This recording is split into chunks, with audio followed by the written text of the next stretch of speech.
Welcome to the Big Time Strength Podcast, featuring small school strength coaches making the big time where they're at. Today, our host, Coach Preston Peterson, interviews a high school strength coach who is creating a big time strength conditioning experience for their student athletes. Today's episode is sponsored by TeamBuildr. TeamBuildr provides strength conditioning software to athletics programs around the country. Whether you write your own programs or want access to over 100 templates, TeamBuildr can make your program more efficient, more accountable, and smarter when it comes to measuring your team's effort in the weight room. Visit their website and start a 14-day free trial at TeamBuildr.com. Thank you for listening, and I hope you enjoy the episode. Hey, Coach Stewart, thank you for coming on the show again. I know a lot of people will be really interested to hear this, and the way that we're trying to set this up is have a couple coaches on that are going to talk about their summer program, what they do at their place, how they're making it a valuable opportunity for their student athletes, and what it looks like to implement it day in and day out over the course of the summer. So once again, thank you for Coach Stewart coming back on the show and just leaving some information with us and helping us to learn just a little bit more. Coach, welcome.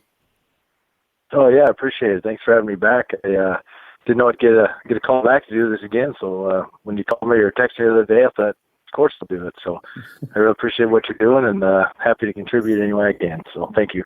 Yeah, thanks, Coach. So the topic of conversation for this thing is summer training, and just a precursor, or just to let everybody know, we are in Iowa. Coach Stewart's in Iowa. I'm in Iowa. So our setup is different than most people in the United States, where we still have summer sports. We have baseball competing and softball competing still, and that plays a different dynamic for us, where not everybody is out of season. And I know there's AAU stuff going on and different things, but school sanctioned events, we still have baseball and softball. So with the questions going on with this, that's why we'll be asking, what are you doing with your in-season athletes? What are you doing with your out-of-season, that type of stuff. So just a little bit of information in the background there. To start out, Coach, can you give us, your goal, your overall goal of summer training at North Scott High School? I would say the overall goal is to get kids there. That's the number one thing, is just everybody's got so many things going on in the summer and they're pulled every different direction. We want to try to bridge the gap between our spring and our fall sessions and get kids there. So we want to make it fun for them, get excited to continue training, and just get that culture built that, this is what we do and we're going to continue doing it. And what I know this is completely different, but one of the things, not everybody's this way, but since I've been here, we've always offered it. Our summers, it's not a camp. We just leave it open. My AD's been supportive of that, and he's able to support me without having to charge our kids right now, which is big. But it's been something we've considered as far as doing that to help just for incidentals for the program. But right now we're still able to offer it free of charge, which has been big for us. So one of the biggest goals is just get kids there, and then our football kids, we'll try to train volleyball and those fall sport kids, trying to get them up to their season so they're ready to rock and roll for the season. Everybody else, they will have a little bit of time off, in August before we get rolling. So I just want to get them a good solid base in the summer before we kind of start a new cycle in the fall with those off-season kids. So that's kind of our goal in the summer, and then we roll into fall, and hopefully we can continue without missing a beat. So that's a cool setup there with offering it for free. And before that, you even talked about making it fun, and some of the things that you think about, when you're into summer training, there's obviously no school happening at the time, and you're trying to get kids there.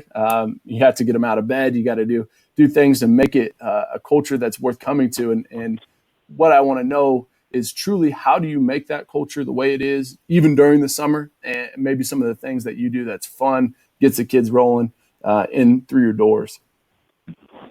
Well, I would tell you the first thing, culture, is set by our coaches first. If our coaches are supportive, that helps tremendously. And, I could go down the list, which I think do a great job, and ones that I think we could do better, and as far as getting the kids in here, but that's huge. But when I came, 10 years ago, it was a pretty solid, they had a pretty solid base here of just what the importance of the weight room could do for the athletic programs. And I think I was just able to hopefully add value to that. I always tell kids this is I'm not very good at fun. Like my idea of fun is, getting under a bar, so I'm not great at fun. So what I try to do, as far as making things fun in the summer, is we train a little bit differently. We have more time. So we will pair up, and I think we've talked about it before, off of the podcast, but about doing separate sessions. I know some people will do speed and agility sessions twice a week, and they have lifting 3 times a week.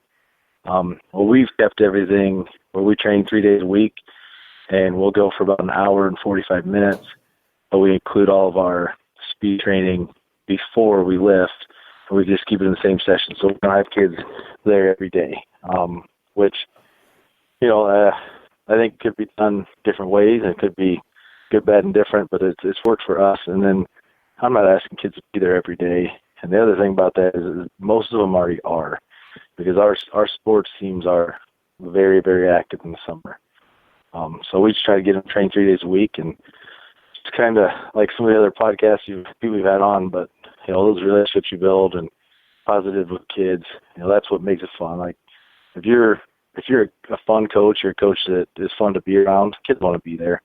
And there's not just me. We've got quite a few people there that help that happen. So I think that's probably the biggest thing for us. I don't know if other people relate to that or not, but getting under the bar for most strength coaches is the fun. So I know where you're coming from with that. And I do like how you put your sessions together. So you have the speed and agility or the speed work with the lifting session. I think it just makes it a little bit more time efficient. If you got kids in there 3 days a week, opposed to maybe 5 and doing a 3 and 2 or something like that, it makes it a lot more manageable, even though it is just a little bit longer of the time. Just going into a little bit more of that, what is your setup? How do you structure your day? So are you guys Monday, Wednesday, Friday, Monday, Tuesday, Thursday? What's that look like? And then maybe how do you structure your sports? Are you doing boys and girls basketball at a certain time, or is it all out of season athletes and all in season, or what's that look like? Good question. So I'll just start with our in-season teams. Our baseball, I think it's 2 summers ago, they finally kind of really got on board. Baseball did. Softball's been pretty good since I've been here, because they had a coach, years ago that was huge in the weight room. Actually, when I first got here 10 years ago, he was one of the coaches that was the most adamant about his girls being in lifting. And that's kind of carried over through 2 new coaches since I've been here. But so they train. We go twice a week. I believe it's Mondays and Thursdays. And the best part about it is those are their conference game days. And they've really kind of bought into the thing when the kids is just, so we'll train in the morning, usually around 9 or 9:30, depending on the day. But they really enjoy getting up, lifting, hitting afterwards, and come back and playing that night. They feel better. I mean, it's crazy when we talk to the kids. We know this, but as long as you're training smart and you're not, we're not 1 rep maxing our kids in the middle of the season, or actually I really don't do that ever. We're training them smart. When they come at night, they're ready to go and they feel better. Good examples, I got a kid, not me, one of our former student athletes is a senior at Wisconsin Milwaukee playing baseball right now, and his junior year, he's a football player too. His junior year, he would come, this is again before baseball really lifted the team, he would come to our morning sessions with football, and then he'd lift it, or he'd play at night. And days that he didn't have lifting in the morning, he wouldn't play, or he didn't lift in the morning, he had games at night. He would always say to us, he's like, man, I felt so much better when I trained in the morning. So he was a big part of that, and got kids kind of buying into that thing. And so we go, those teams, actually we'll go 10-12. So sophomores through seniors, sophomore team, we all train together. So they're separate. Well, baseball, softball together, they're separate from the other sessions. And then the other session, so we'll go Monday, Wednesday, Friday morning at 6:30 with football. All of varsity football is there. All sophomore football is there. But then our head wrestling coach really, because they have open mats after that, so wrestling's there, and then it's open to anyone. Okay, so I'm always emphasize that football has to be there because that's what the head coach wants, and anybody else can come. So we'll have, a number of kids from different sports because of work schedules and whatnot. And then we will go another group Monday, Wednesday, Thursday, and that allowed me to go 3 days with our freshmen, which is Tuesday, Thursday, Friday. And then that Thursday was kind of neat. I started doing this 2 years ago. So we will do, and this is probably answer some questions you're going to ask later, but our Monday, Wednesday, Friday, our speed training, our Fridays are always conditioning, all right, for our morning groups. And I kind of started thinking, as much as volleyball and basketball and soccer and you name it is doing the summer, I didn't know how much I wanted to actually condition them. So we will that Thursday group with our Thursday time slot with our second group, we start in the weight room, we finish there. So we are actually only doing some sort of speed training on Monday and Wednesday, and then Thursday is just a lift only. If that makes sense. Hopefully that kind of makes sense for you. So, yep. And it's worked because I think those kids do a lot. I think the day that I know I'm rambling here, but the day that I figured out is I had a girl, she was awesome. She came trained hard in the morning, ran, lifted, went to volleyball practice for 2 hours, went to basketball for an hour and a half, 2 hours, had a soccer camp, and then went back to a volleyball thing that night. She had like a 10 to 12 hour day without stopping. I was like, I don't know if I need to condition these kids really. So yeah, that is a definite thing with a multi-sport athlete, right? And that's what we'll see majority of the time. Sounds like at North Scott, at Mount Vernon, like a number of schools across the state of Iowa, that's what you'll see is there are a ton of multi-sport athletes. And summer is kind of like the everyone gets to train type of deal. So there is tons and tons of practices and stuff going on, like you referenced, man. Like that's tough to juggle. And when you are the coach that's trying to give them a healthy dose, but not a poison, man, that's something that you have to take into account. And I think that's important that you mentioned that. Maybe go into just a little bit of your programming, just a little bit more for those other days then. So you said you don't condition as much anymore. Fridays used to be conditioning. What's it look like maybe for the lifting program and for some of the speed training that you're doing throughout the week? All right, so let me just I'll start with the speed stuff. So this is kind of how I've done it in the past. I'm looking to make some adjustments this year just because you try to grow as you get older. But I've always done Monday was a linear speed acceleration day. Wednesday we used to just focus on change direction and agility type stuff because those two are separate and you know that. But change direction, agility, and then what I've in this, I've had some great mentors, and I think there's a lot of merit to training, the perception, all that stuff. But boy, if you're, like I said, kids are playing football, they're playing basketball, they're playing volleyball, they're doing all this stuff. They're getting a lot of change of direction. If I can teach them a little bit how to move, I always thought, how much do I really need to work on it? So what I kind of started marrying is we do some short change of directions into linear speed work. So Mondays would just be straight ahead stuff. And then Wednesdays we've kind of married the last couple of years where we're doing both change of direction, some proprioception, but coupled with, 10, 20, up to 30 yard sprinting involved.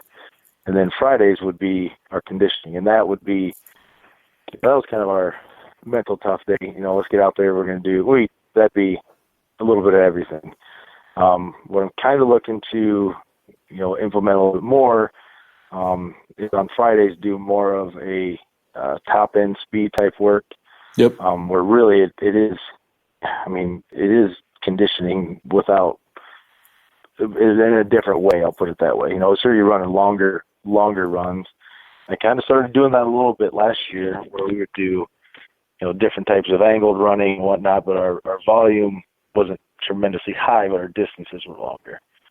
So that's kind of how I've approached it. And then I'm looking to, again, just get a little bit better and see how I can, improve this summer too. And then our Thursdays, I wouldn't do that top end stuff with that second group, which are mostly kids that are playing basketball and they're traveling, or volleyball and soccer, where they're doing a ton of that work. And I just think about that, like, you're going to go to a 2 hour open gym for basketball, you're doing a lot of that stuff. So you talked about just giving them what they need and not a poison. Well, sometimes that's what I've looked at. Man, how much do I really need to do if they're doing so much other stuff? That's the biggest concern for me in the summertime is just load management. Yeah.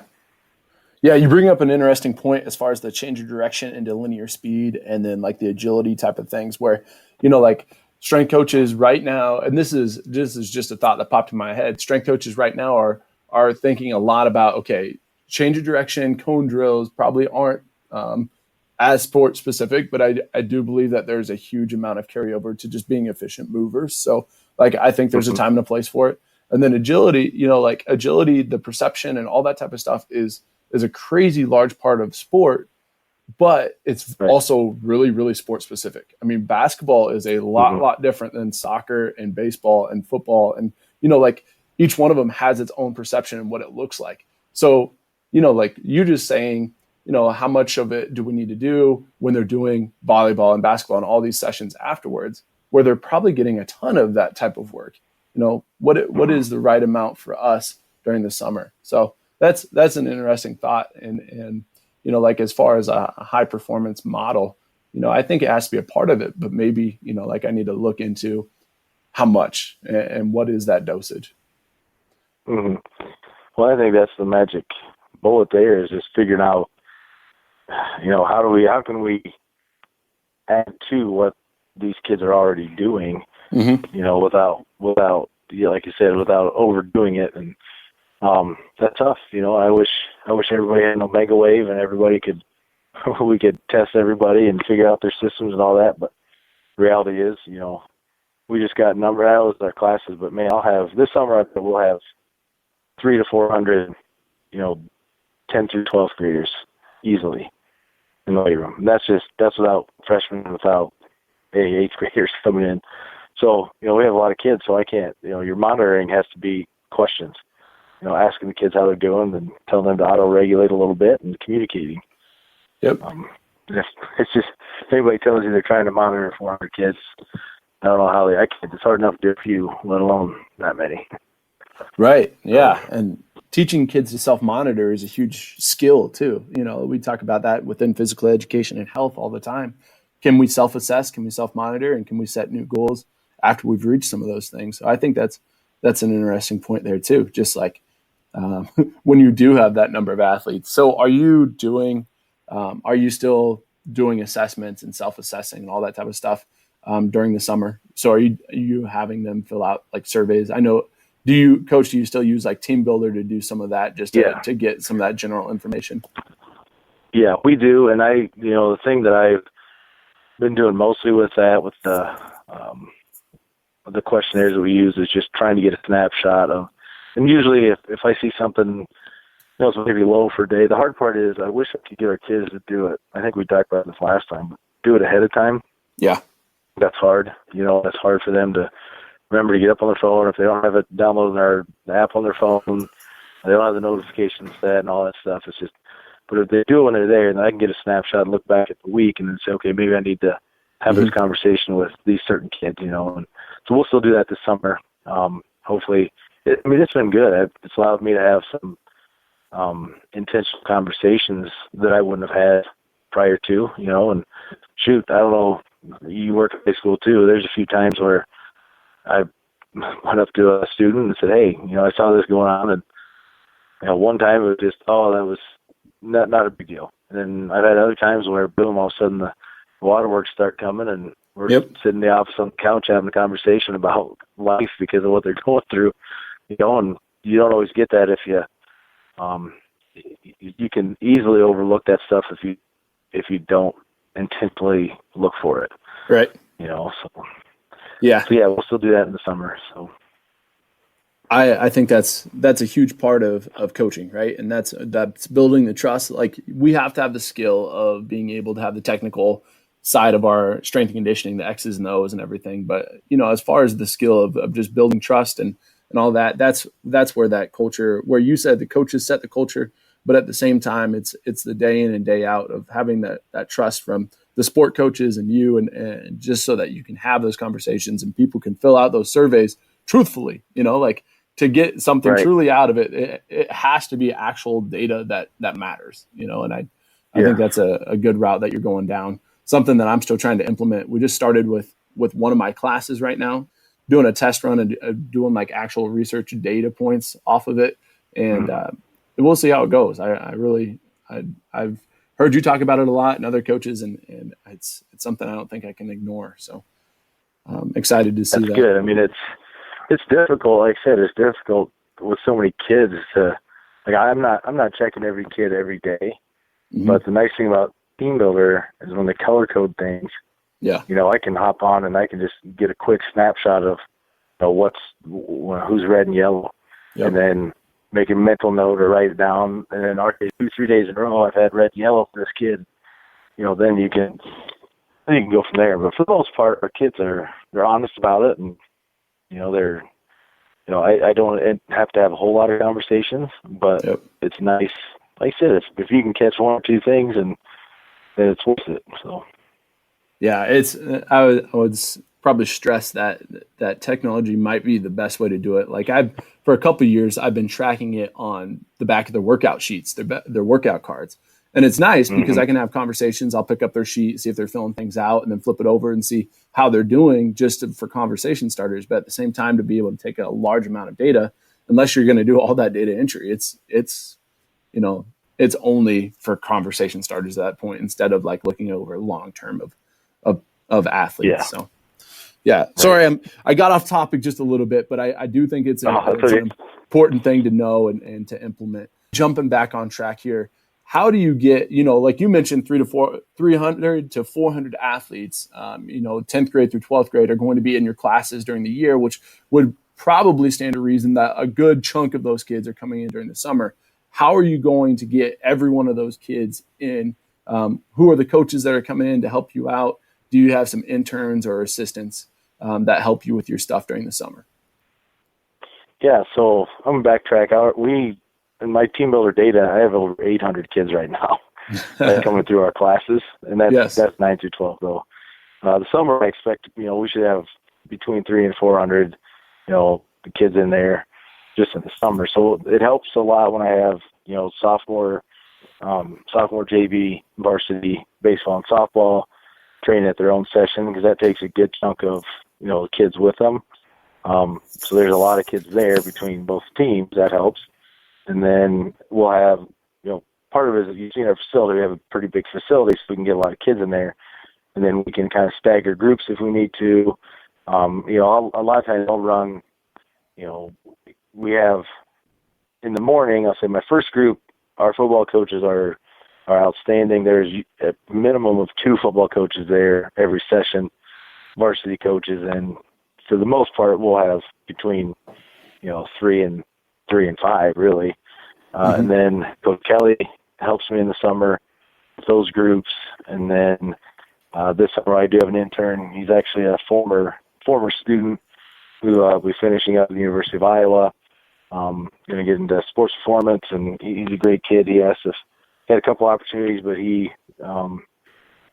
was fun. It was funny. One of his professors was one of the strength coaches over at Iowa that I worked with in Illinois, and he was on his reference list. So I was like, "Oh, I'll hire you." So, but anyway, I hire him as in not pay him to come help me. But anyway, so I'm excited to have him back. He'll be helping. Right now, I have 3 interns from St. Ambrose, and they've been great. So that really helps. And then our other coaches, baseball and softball, their coaches will be in with them. And our other coaches get assigned a week throughout the summer. So we may have 2 coaches from different sports at whatever groups we have. But there's always a coach that's assigned there as part of their contract that they're expected to be in there to help supervise. Again, they do a great job. Some of it's not their forte, but if they're in there and they are just being a great cheerleader for the kids, and the kids are seeing them around, that's huge. I usually try, especially with our younger kids, hey, if you're interested in this sport, we've got Coach A here. She coaches girls track. Make sure you talk to her. So it's kind of a good way to bridge those 2 things together too. So Yeah, that kind of yeah. So that's, sorry. go ahead. So that's basically who we have in our Monday, Wednesday, Friday groups, and then Coach Hammond. She likes to work a lot with our freshmen, so she'll come periodically with our freshman groups too. So and that's Tuesday, Thursday, Friday. That kind of flows off of what you guys do during the school year. I remember coming in to visit you, and I think you had two different sport coaches that rolled through at different times while I was there. That they were just there to support their athletes and kind of the culture piece that you're talking about. And one of the cool things was I was able to ask them questions about the program and what they thought, and it was kind of cool just to see the buy-in that had started, from the top down. You talked about your athletic director supports you in different things during the summer, and then the sport coaches for the most part, up and down the board, you've got these people that are saying, this is important, which helps when you are trying to build a successful athletic program top to bottom, to see the need and the want for, like in this case, summer training and why we need to, implement year-round speed strength training. Yeah, one of the coolest things the last couple of weeks, we had a really good run. We had a pretty good sports season this year, top to bottom. But our winter sports had, probably one of the best years collectively that we've had in a long time. Girls were 4A state champs in basketball. The boys, were a bad shooting night away from, probably making to the finals. They shot poorly and lost Cedar Falls. Cedar Falls played great, but they were at the state tournament. Our wrestlers had nine or 10 kids at the state tournament, and so last week our basketball coach is emailing me, hey, I've been checking on these kids already. Or they just want to make sure we're starting to get back in and get rolling. And then I get a text from our head girls basketball coach who's, really a few weeks, probably about a month out from winning a state championship. Says, hey, how are my girls doing? He's like, they should be back in there getting rolling again.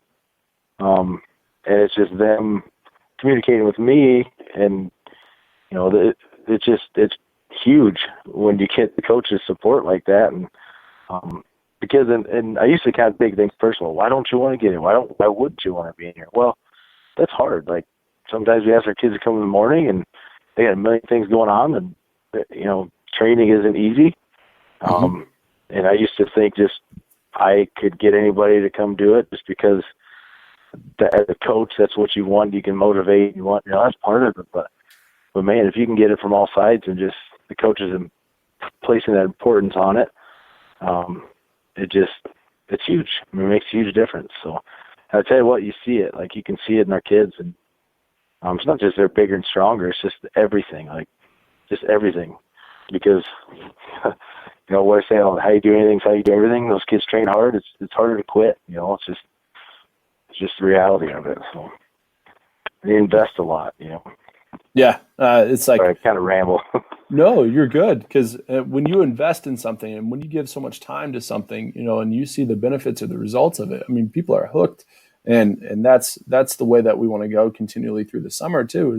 Is with this training, if we can continue to have kids progress and see, their confidence goes up because all their ability levels are going up in different areas. It's like, that is truly what we're looking for. Because if we're saying, like strength and conditioning is a huge part of the sporting life, but then like more so than that, it's like we're building self-efficacy to say that, like there is a problem, we can solve it, and we can be part of a solution of getting better and creating a culture like that. And like, that's a huge deal as far as, just life in general. So I think that's really fun to see a whole school going in that direction. It's really cool that I get to see it sometimes from the outside, talking to you and what that looks like. Yeah, like I said, I don't want people to think we're perfect. No, we're not, but we have our same issues that everybody else deals with. It's when you get the coaches that are, completely just sold, and they're good coaches, and it's crazy. The programs seem to follow. That's just the way it is. The programs seem to follow. If that makes sense. Like you could tell probably which programs are highly invested in what we do overall because of the success they have consistently. And it's not just winning and losing, but that is part of it. And I mean, that's big. You know, hell, it's fun. It's fun to see. It's fun to see that. So Yeah. No, I enjoy it. And I enjoy the kids. And enjoy being able to, speak into them in season, out of season, and just hopefully make a difference. I hope I do, because if it has anything, if it's only X and O's or numbers and weights and all that stuff, then I don't know why I'm doing what I'm doing. But, Becomes a little bit more. Yeah, go on. Sorry, Coach. Yeah, just that hopefully we get a chance to affect the kid's life in a positive way through what we do. Truth. Awesome stuff. All right. Last question for you to wrap this up.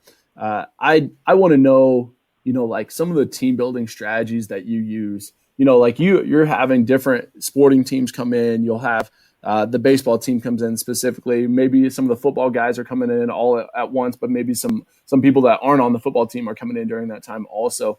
What are some of the things that you're doing for like team building, leadership development, character building, whatever the terms would be? But what are some of those things that you like to turn to, more specific to summer training? Oh, good question. As far as the team building, I think one of the biggest things we have is just what we expect, and it's one thing I respect the heck out of our football coaching staff, because it doesn't matter if you are player number 1 or you are player number 99, like you are expected to hold the same standards that everybody else does. And I don't care if we had a great story this year. I had a young man, I don't think he's ever played football. And he decided to come out for football this year as a senior. And to be honest, he had no business being on a football field. He really did. Like, I thought he was going to get hurt every day.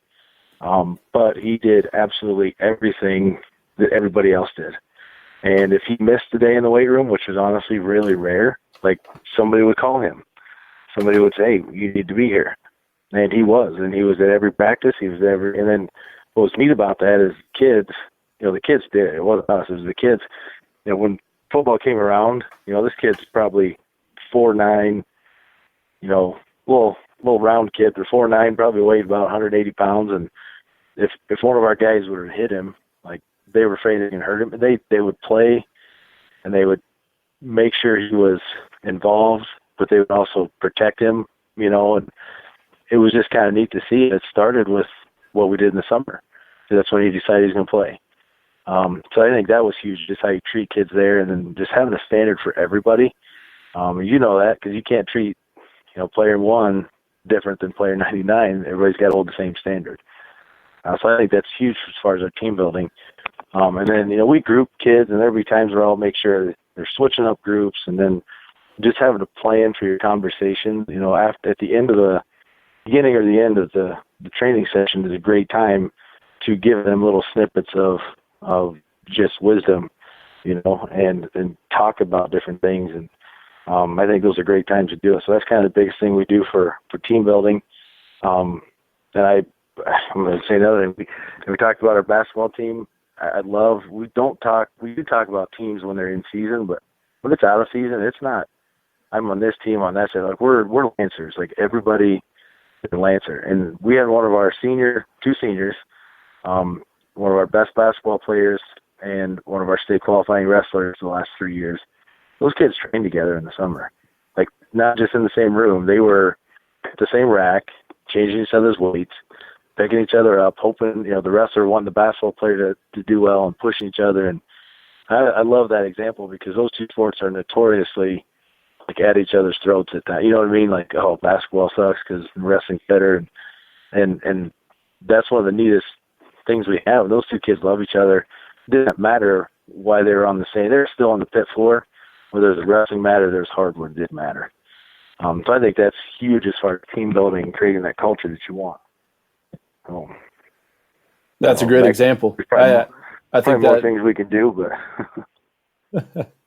I think that's a great example, Coach. There is not a better way to just show that people are all in for each other and all in for all the sports, and that's a great thing when they don't see basketball or wrestling, they see Lancers, And that's a testament once again, just do an overall theme of just being unified in the approach and what you guys are doing. So earlier, I don't want to paint a picture that Coach Stewart, his program is the end all be all. I'm not saying that at all, but it is going in the right direction. I do think there is a lot to be gained from just being a program that has the right values and is chasing the right things. So, Coach Stewart, I really, really appreciate you coming on. Give us a little bit of information about how you run the summer program, what you're looking at doing this summer, maybe with the speed changes that you're doing, and just kind of your philosophies across the board. So thanks again, Coach.